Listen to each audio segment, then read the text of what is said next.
semua, perkenalkan namaku Tirza Yunia Krisnanda, biasa dipanggil Tirza. Umurku 19 tahun. Di sini aku mau menceritakan kebaikan Tuhan tentang masa depanku, bagaimana Tuhan berperkara ajaib atas hidupku. Waktu itu dengar-dengar kamu sempat kesulitan buat kuliah ya, Tir ya. Coba dong kamu ceritain sedikit pengalaman waktu itu.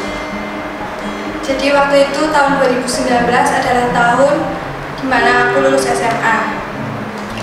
Memang waktu itu aku merasa sangat bahagia, aku merasa sangat sukacita karena aku bisa menyelesaikan masa sekolahku yang sudah aku jalani bertahun-tahun.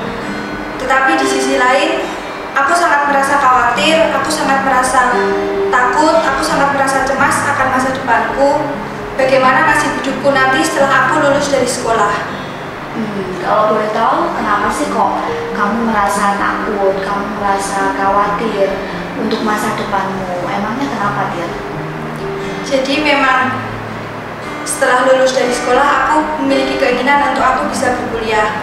Tetapi aku sadar biaya buat kuliah itu sangat tidak murah. Dan di sisi lain, kondisi keuangan keluargaku juga tidak memungkinkan untuk bisa membiayai aku kuliah. Dengan kejadian seperti itu, keadaan keluargamu yang juga tidak memungkinkan untuk kamu kuliah, lalu apa yang kamu lakukan waktu itu? Waktu itu setelah di masa sekolahku, aku mencoba untuk mendaftarkan diriku di SBMPTN, tetapi ternyata aku tidak lolos di universitas yang aku daftar lewat jalur SBMPTN tersebut. Saat mendengar kabar itu, aku sangat kehilangan harapanku untuk aku bisa berkuliah, dan aku merasa itu adalah titik terendah dalam hidupku. Terus waktu kamu tahu bahwa kamu itu nggak lulus SBMPTN, gimana perasaan waktu itu dan gimana respon orang tuamu saat tahu hal itu? Waktu itu aku menceritakan kabar ini ke orang tuaku dan aku mencoba untuk menghibur diriku sendiri. Lalu setelah aku menceritakan kabar ini ke orang tuaku menguatkan aku dan berkata kepada aku, kalau memang jatahnya kamu harus kuliah, kamu percaya pasti Tuhan akan buka jalan buat hidupmu. Kamu harus percaya pasti Tuhan akan memberikan mujizatnya Tuhan buat hidupmu. Jadi orang tuamu tetap support kamu ya, tetap memberi kamu semangat dan menguatkan imanmu bahwa kalau memang kamu harus bisa kuliah, Tuhan pasti akan buka jalan. Lalu setelah itu apa yang terjadi, Tir? Lalu setelah itu, saat aku mencari-cari informasi tentang universitas-universitas, tentang beasiswa-beasiswa yang buat kuliah, aku tiba-tiba mendapat informasi dari seseorang bahwa ada salah satu kampus yang mengadakan beasiswa 100%. Setelah mendengar kabar itu, aku sangat merasa ini adalah jawaban Tuhan, jawaban dari setiap doa-doaku yang Tuhan berikan buat aku.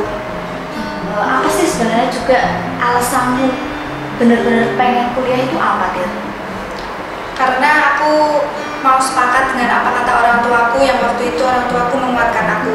Juga aku mau membuat sejarah baru dalam keluargaku. Meskipun aku dari keluarga yang sederhana, tapi aku bisa berkuliah dengan beasiswa 100%. Terus setelah itu, setelah kamu dengar kabar bahwa ada satu universitas yang bisa kasih biaya atau beasiswa 100% buat kamu, apa yang kamu lakukan? Waktu itu dengan yakin aku mencoba untuk mendaftarkan diriku di kampus tersebut. Lalu aku memenuhi setiap syarat-syarat yang diminta. Lalu setelah itu aku mendapat email dari kampus tersebut bahwa aku diminta untuk datang ke kampus dengan tujuan aku akan diwawancarai. Lalu akhirnya setelah wawancara selesai,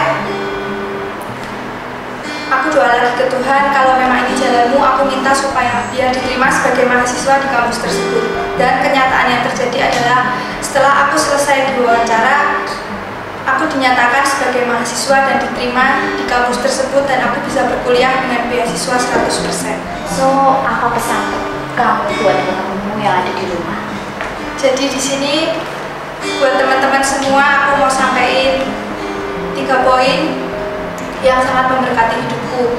Yang pertama adalah buat kalian anak-anak muda yang mungkin kalian sedang mengalami takut, cemas, khawatir akan masa depan kalian, ayo tetap semangat, ayo bangkit, dan stop buat punya pikiran, buat punya perasaan khawatir, takut, cemas akan masa depan kalian, bagaimana nasib hidup kalian nanti.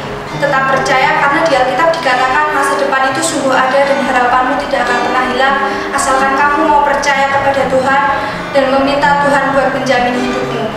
Lalu yang kedua, seperti juga di Alkitab dikatakan, burung-burung di udara yang tidak menabur, tidak menuai, tidak mengumpulkan makanan dalam lumbung saja tetap Tuhan beri makan. Apalagi kita sebagai anak-anak Tuhan yang berharga di mata Tuhan, pasti Tuhan akan menjamin hidup kita, Tuhan akan memelihara hidup kita dan memberikan masa depan yang cerah itu untuk hidup kita. Lalu yang ketiga, ada satu ayat Alkitab yang sangat menguatkan aku. Semoga ayat ini juga dapat menguatkan kalian dan mengingatkan kalian, buat kalian yang mungkin sedang khawatir akan hidup kalian, buat mungkin kalian yang sedang khawatir akan nasib hidup kalian di masa yang akan datang. Ayat ini ada di dalam 1 Petrus 5 ayat yang ke-7. Serahkanlah segala kekhawatiranmu kepada Tuhan, karena Tuhan yang akan memelihara kamu. Terima kasih Tuhan Yesus untuk kesempatan kalau aku boleh bersaksi tentang hidupku, bagaimana masa depanku sudah Engkau jamin dalam hidupku. Tuhan, biar Tuhan kesaksianku ini Tuhan dapat memberkati semua orang yang mendengar dan melihat Tuhan. Tuhan juga aku berdoa Tuhan untuk teman-teman Tuhan mungkin yang sedang khawatir akan masa depan, mungkin takut akan masa depan. Aku percaya Tuhan Engkau juga akan memberkati mereka, Engkau juga akan memegang masa depan mereka dan menjamin hidup mereka seperti Engkau menjamin hidupku dan memegang hidupku. Terima kasih Tuhan. Kami telah berdoa dan mengucap syukur. Haleluya. Sekian kesaksian dari saya, semoga memberkati. Saya Tirsa, this is my journey.